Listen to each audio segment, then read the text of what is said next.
Hello everyone, Xander Gaming coming at y'all with another video, and in today's video we are going to touch on the recent results in the Gatineau Canadian Regionals for the Union Arena trading card game, as well as touching on the results of this particular regionals. I do want to go over some of the new decks that are coming out this upcoming weekend at your local game stores. We are getting YuYu Hakusho and Kaiju8 coming into the card game, and I do want to see, kind of give you guys some ideas about, do I think that those decks will have a place in the meta, and just how well they can go into some of the main decks that we see a lot of people playing currently at the moment. I am on eggmanevents.com right now for them posting the Carta Magica Gatineau Regionals, the pie chart they have posted up on here. I love this site. I love everything that Eggman and his team does. This particular one was written by GG Haven. So one of the guys that runs the GG Haven Discord page. If you're not on that, you should join it if you like playing competitive kind of style of matches for Union Arena or anything like that. The Haven team does lead a Discord server that lets you, participate in events like that and just try to get a lot of, very useful deck testing in. But all that out of the way, let's get into the results. I don't want to spend a ton of time on this because I do kind of want to make this a shorter video. I did want to finish doing all my deck profiles for YuYu Hakusho, but at the moment the cards are not released on to exburst.dev, so I'm not able to get those fully fleshed out, but we will go over some of these draft builds I have for YuYu Hakusho, as well touching up on some of the Kaiju decks I think will match up into the meta. But what happened at this particular regionals, right? At the Gatineau regionals, the top 16, you can see the pie chart, 50% excuse me, being red kenshin.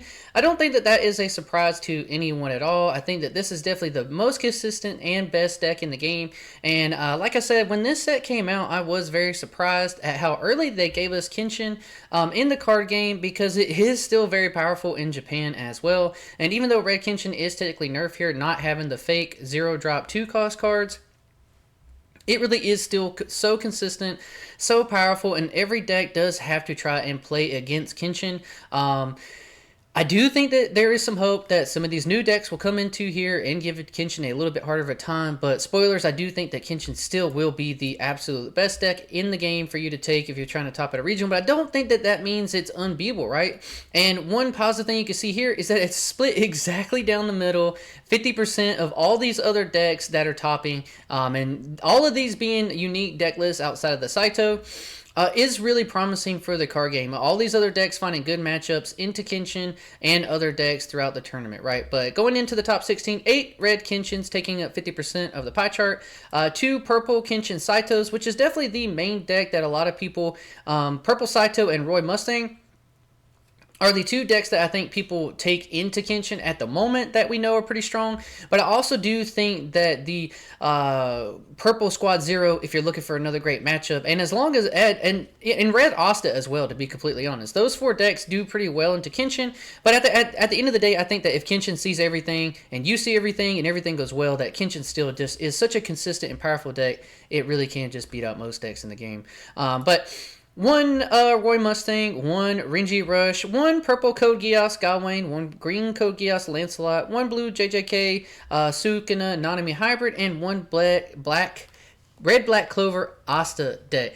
Love to see purple Code Geass Gawain making a top in this regional, because I keep saying it over and over again. People keep sleeping on purple Code Geass, and I do still think that it is one of those top 10 to 12 decks in the game. And I am super happy to see someone top in this tournament with it. But with that being over, that's the pie chart. Let's see exactly the order. I'm pretty sure that Roy Mustang won this tournament. I was watching live stream, and he did, yes. So Roy Mustang, big shout out to Fama Rama. Big shout out to you. I did watch the stream. Big shout out to both of the people hosting the stream. It was a lot of fun to watch. The community coming together to make that happen is super cool. But this particular player had a game earlier in the tournament where they bricked up hard and ended up coming back and winning a game, which shows that, good players do make it through big tournaments more likely than not if you are good at it and you're able to keep a level head. I myself do struggle with that, getting tilted in a situation like that, but Famarama showing that you can play through some bad, unfortunate instances and still, make it through and win a regional with Roy Mustang, which I do think that maybe more people will pick up, realizing now that he does have a really strong matchup in the Kenshin. Kenshin does have to see a kill spell or the Kenshin to move it back, but in most instances that doesn't do a ton because Roy can just move back up and then also clear off your board. But in second place was Kenshin. In third place, Renji Rush. I'm not checking to see if this is actually Renji Rush. I guess we can. Let's just see. I am curious about how people use the term Renji Rush. And you can see here, this is just, purple bleach. I wouldn't consider this Renji Rush. I know a lot of people do consider this Renji Rush. It's just a purple bleach deck, and it has 4 Renjis in it. I do get the community still just calling this Renji Rush, but I think that it gives the deck a bad name when you say it like that, because then people think that, oh, you're not having to think about what you're doing, but you do in this deck because you are running, wouldn't this be Ichigo Rush?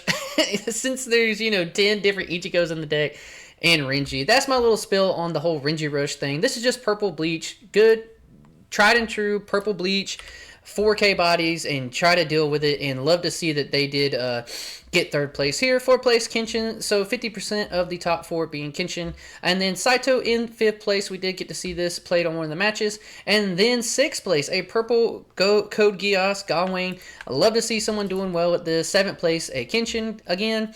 8th place, Lancelot, the green golden boy, showing up. Glad to see that. I would like to know Alex Delorme.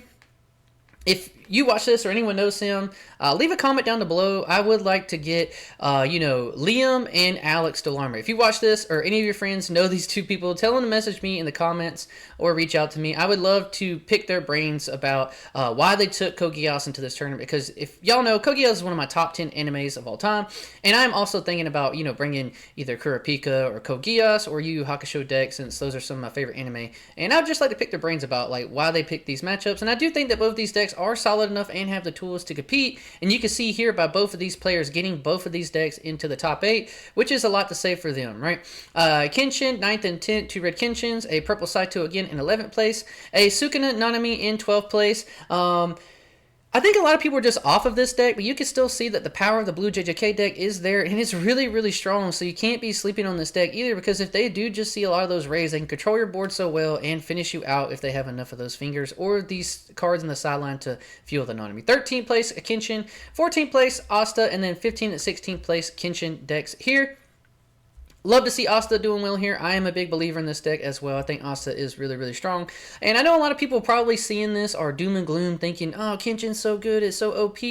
And yes, 50% is a lot of a topping, but I think at the end of the day, it's really not as bad as a lot of people in the community are making out to be. I do think that Kenshin is beatable, and I don't think that it is so overpowering and so OP that I think it's oppressive. I think it's just a really strong deck. We will be getting a lot more IPs that are coming out on the same level as Kenshin in due time, and I do think that these 2 new sets coming out this weekend are decks that you'll see have enough card text on them that you can see the power creep of the game really starts with Kenshin going forward. A lot of these archetypes and decks and IPs that we're getting will be stronger and stronger, and I think once more of them come out, it'll kind of even out this level playing field of some of these new IPs just having more stats on their cards, right? So I don't think it's doom and gloom.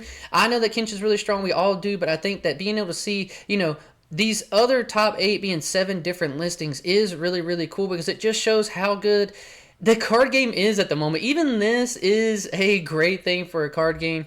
We really are spoiled here in Union Arena with always having such a diverse meta, and this not just being 3 or 4 decks like you see other games. It's always 3 or 4 decks in top listings, with maybe some 2 or 3 spots creeping in rogue, and it's 2 or 3 main decks taking over. And in Union Arena, that's really not the case at the moment. Kenshin is super strong, but I don't think that is the end all be all, right? Now, I did want to look at this deck list just to see what the purple code player was going on, and no copies of the new one, right? So this is just tried and true, old school purple code Geass. You have a lot of triggers. You have a lot of good bodies. 48 triggers in the deck, I think, because it's only just 2 C2s here, and it's just really strong. None of the new mechs, old, tried and true. I love to see this. They are taking in 2 of the checkmate, and I do think that this is a great way to have to, force your opponent. They're going to take some damage. You're going to get impact. The 2000 BP is going to make it really strong for you to be able to close out games, and it is just another active trigger in life. So one tech to take into account Breakdown, if you're trying to play this deck for this list here, big shout out to them with the Checkmate putting in some work and just 2 of the Callan and C2 searchers. But really relying on seeing these raid targets in the deck, and that's what it's always about, is trying to keep your energy high enough. You can see both 4 copies of both the double energy generator Callan and Lelouch, I think, do help the energy here out. And I do think that this Lelouch and these searchers kind of help you press the game a little bit. But nice list here. And then I did want to touch on new lists coming out into the card game. I'll try to zoom this in a little bit more so we can all see here. So one of the contenders coming out of Yu Yu Hakusho, this is no particular order. I do think this is one of the fringe decks, but I do think that the Kurama is going to be a really cool archetype for the red color coming into the guard game that is going to be really, really good, because this particular guy, you can find a way to get him to impact and snipe in one turn. He gains 3,000 BP the turn you play him, so it is really, really big, forcing your opponent to have to take this damage. And then he gains all these abilities listed below, like required BP, right? So 5,000 more, he gets impact. 8,000 more, he gets snipe. Activate mana from the front line. Once your turn, place one card from your hand. This character gains 1,000 BP until the end of the turn. So the turn you play him, he goes up to 7, and then you can trash a card to give him 8,000 BP, impact, and snipe, which is really, really good. Just a cool kill spell. And the fact that you get to just boost him up another 1,000 to keep impact for a 6-drop is really, really strong. And I do think that this will be a contender in the game, because the other Kurama is just really strong too. Once per turn, choose one character in your field and give it another 1,000. So if you have this one out and you bring out the other one, you could just use this one's effect to boost the other one, giving it that effect. And then this one always also has place 2 cards in your hand to your sideline, and it gains double attack until the end of the turn. A very, very powerful, kind of mid-tier range deck that can put on a lot of pressure. And one of the other key cards in this archetype that you're going to see is this Yusuke Urameshi. It has Nullify Impact, and when play, you get to draw 2 cards. If you use 2 or more events this turn, though, you get to draw 2 cards instead, which is really, really strong, letting you fuel back your hand from all your events that you're going to be playing with this deck. And it has Nullify Impact, so in the Kenshin matchup, you will be able to just to block out and get that Nullify Impact, making it where they can't do the damage on your turn. So I do think that this probably will be one of the contenders. Please don't take this deck list into account. This is just a rough draft I'm getting ready for whenever the cards fully come out and I can do these deck profiles for y'all, right? So I do think that that is one deck to look forward to coming into the meta. And I think the big bad in this one is going to be the Toguro brothers. Now, I can't show the big 8-drop on here on exburst.dev, but I just wanted to talk about this deck a little bit. It really revolves around the Elder Toguro brother here. You get value by sidelining this guy, and then being able to add him back to your hand by trashing a card, and that is kind of the whole cycle of the deck. You're going to trash this guy with some effects, either bounce him to your hand or sideline him, and it'll let you play the big 8-drop Toguro brother that's going to just come down onto the board, minus 1,000 BP to your opponent's whole board, and then also blow up something that's 4,000 or less, being a really, and then you get to play him for a cost of 6. You're not ever going to play him for 8. And it is really just a really, really good card. It sucks I can't show it here, but I do know what the card does. So I do want to touch on some other ones. You do have this other younger Toguro brother here, which is just activate mana on the front line. Once per turn, sideline one other character in the field. If you do, choose up to 1 character in your opponent's front line. And it loses 2,000 BP till the end of the turn. And this character gains impact 1. So another way to clear bodies off the board. Sometimes your opponent will just have a small body on the board. And even with the other, the 8-drop, you play him down, you minus everything 1,000. You can use this character then to sideline another character on your board, make another character that was probably 3, lose 2, clearing it off the board. Now you're going to have impact, and then the other one has the extra damage and impact. It's a very, very aggressive, very high control deck, and I think that also this card is a problem for Kenshin, and I think that this purple deck in particular and one of the yellow-green Kaiju decks that we're going to talk about are going to be really, really strong into the Kenshin matchup. So I do think our, tops on regionals, maybe not the first regional after this, but going forward will change because these decks do have pretty good matchups. And this card is so good. We've seen this card before. This is called Bowie. And this character cannot be switched to resting or moved or returned to your hand by your opponent's abilities. So really, really good. You can block out with this character, and now you don't have to go back to your energy line from the Kenshin, being a hard counter into Kenshin here, while being able to clear the board out and showing a 4K body. And it has an active trigger in life, so you're going to probably run this at a 4 because it probably will be that important to the matchup. But I did want to touch on this. I think the purple Toguro brothers is going to be a big deck to look out for that will help change our meta a little bit. And just staying on theme with Yu Yu Hakusho decks, Yusuke Urameshi is going to be a new green golden boy, kind of green build 'em up deck with some value. You're going to have shenanigans to tuck your sources, certain cards face down underneath your characters to get value. And with that being said, this Koema will then let you use his effect to activate those choose two of the following effects instead, which is going to let you be able to do both of these effects on this Yusuke Urameshi, which is definitely the main card in the deck. When he is played, he gains snipe, and then when attacking, you choose one of the following, right? But if you have the Koema out, then the Koema lets you change the choose one of the following to the choose two of the following. So then he'll also have when this character gains when this character attacks and is not blocked, choose up to one character in your opponent's front line, switch it to resting, and he also gains impact until the end of the turn. So the way you're going to play him down, he's going to get sniped. You're going to use the Koema to let him, when attacking, snipe impact over a character and then also tap another character down. So essentially this Yusuke is like a pseudo removal because you're not clearing the body, but you are tapping it down, meaning that in a lot of instances, your opponent putting up 4 bodies really is just 3, and you're gonna win a lot of value matchups with this card alone because he comes down and accounts for 2 separate attacks and a kill spell, as opposed to, Kurapika is just a snipe impact, which is really, really strong for the turn, but outside of that, he no longer gets anything, whereas this Yusuke will keep getting this when attacking effect because it says you just get that once per turn. So you either get to keep giving him impact or you get to switch one of your opponent's characters to resting, but the more Koemas you have, the more you get to keep abusing these effects. Now, you only keep the snipe the turn that you play it, which is fair. Any card keeping snipe forever is kind of OP, but this card is going to be really, really good, and is just a super good card because you do have Genkais, you have Koemas that you can run in the deck, and a plethora of different Yusuke Urameshis that are going to give you value because this particular one also says when play, draw 2 cards and place one card of your hand to your sideline. When attacking, choose one of the following. Choose one character on your field and place the top card of your deck face down under it, or you may place one face down card under this character into your sideline. If you do, it gains impact, right? So you can use this to either fuel up this card or give it impact, which is really, really good. Going to be another good raid target to have into the deck. I do think that this will be a contender. While I don't think it'll be as prevalent as the Purple Taguro Brothers, I do think that this is a viable card and deck to go into a meta to build around. Because Yusuke is pretty strong. The only issue I have with this is that the YuYu Hakusho set has a little less triggers than the Kaiju. But that are the 3 decks I'm really looking out for YuYu Hakusho. But getting onto Kaiju number 8 and how it can go into the meta based off of some of these cards here, right? In these decks, just to keep everyone on pace, is of course going to be the green deck from Kaiju number 8. I do think that this deck is going to be a big contender, maybe even more so than Yusuke.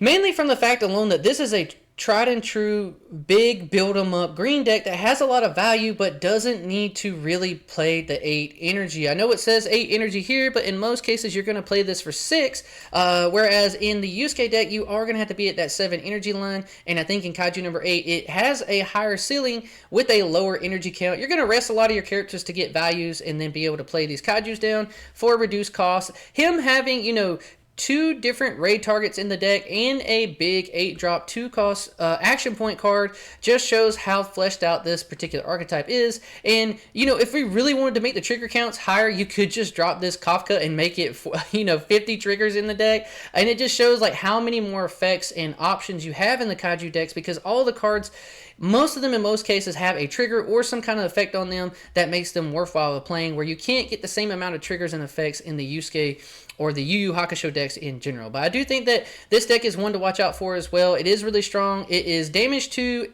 and choose up the one character your opponent's front line and move it to the energy line. It gains this character cannot move until the start of the next turn. So you're not clearing that body, but you're keeping it from you're clearing it and keeping it from being able to affect you for one more turn, right? So this is just taking what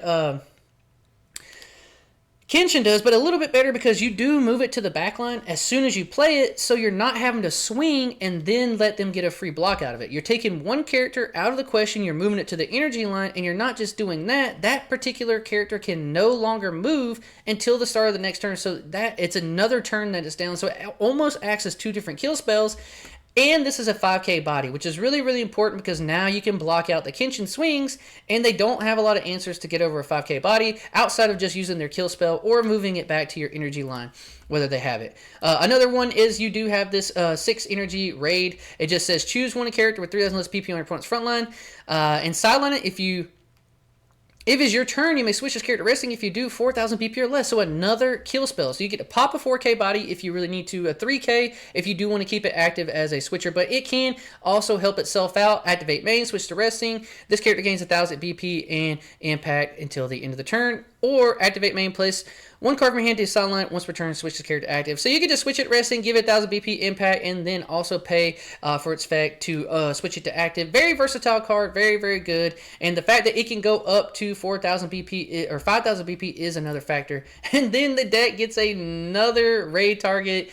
These are some cards. Y'all know I love Kurapika, and these are just some cards I wish I had in him. Things like this. Just another good one here for you to go on top of. I do think that the green Kaiju deck is going to be a contender in the meta for sure, because it just has so many good tools to get decent matchups into a lot of these other different archetypes that you can see on the list here, especially the Kenshin decks, which I do think a lot of these beat Kenshin pretty decently. Probably have to test the latest matchups, but just trying to give you guys a little rundown on what I think will happen in the meta. I do have two more decks I want to go over really quick. I have done deck profiles for all of these decks outside of my YuYu Hakusho decks. I'm still waiting for EXPerse to update these images so I can get you guys a YuYu Hakusho decks, but I do have all the Kaiju decks up on EXPerse, and I have made videos for all four of them that I'm covering in this video as well.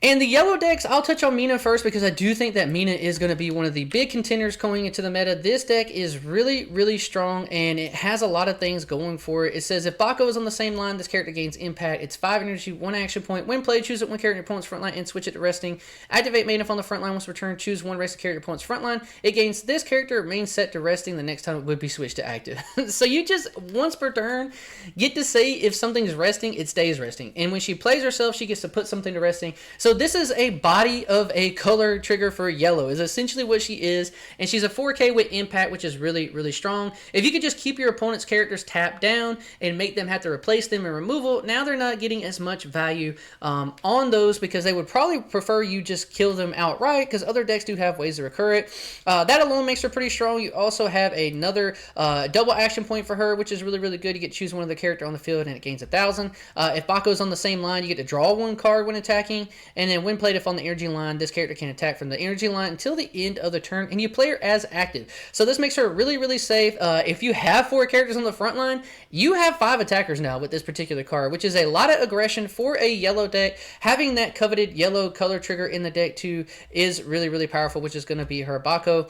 I decided to put the Reno in here as the other raid target. It just says if another character with 3 required energy is on the same line, he gains 5 BP, and then when played, play up to 1 yellow character with 3 or less required energy when it be cost set to resting on your field. So you can see here, it's a yellow deck that is kind of a low to the ground, rush down yellow deck that also can keep your opponent tapped down and play out characters and also get instances of impact. This deck has a lot going for it. It has 46 triggers on this particular deck list profile made for it, only because we ran a couple cards without triggers, just being this searcher, Mina, which you don't have to play at 4 copies, but I was just doing it as a generic deck profile video. I do foresee her being one of the big contenders because she is absolutely so strong, and all of these decks for Kaiju number 8 do feel super fleshed out because you have only 2 colors in the set, so that means you can mix and match certain characters together to make some pretty unique deck building. I do think that the other big deck from this set is going to be the Kikuru Shinomiya. She is really, really strong. Now, this is a low to the ground yellow deck as well, but she gets a little bit more value for how many characters you will have that are 3 required energy on the same line. So this is a low to the ground deck that can also have some potential of scaling because she will get 1 or more impact 1, 2 or more when attacking to draw a card, 3 or more 1,000 BP, and then when attacking, choose one character field and it gains another 500 BP. So you really are just putting down a lot of bodies, really fast, using them to swing out. And I do think this is going to be one of the premier aggro decks in the game. Probably a little more synergistic than the Nezuko Tanjiro deck. That's kind of the vibes it gives me as well, because it's not as...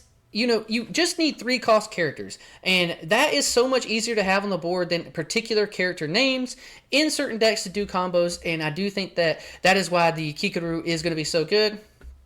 This Kikuru is really good too if it's your turn, and this character is played with one of your character, site, or event card abilities. Choose it one of your AP cards and switch it active. So if you play her out one of your character effects, she's going to let you get AP back. You can see how fast this deck can be, and I think this is going to be a really good low to the ground aggro yellow deck that does have the yellow color trigger, so it does give it some viable ways to combat the meta. But going back to the pie chart here, like I said, I gave you the rundown on a lot of the decks I think are going to be good coming up in the upcoming sets.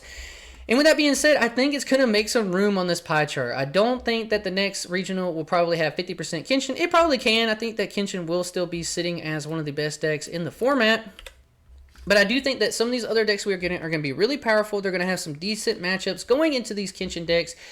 And then all these other decks will have to worry about all the other good decks we have in the card game. Union Arena really does have so many different powerful decks and IPs that you can play.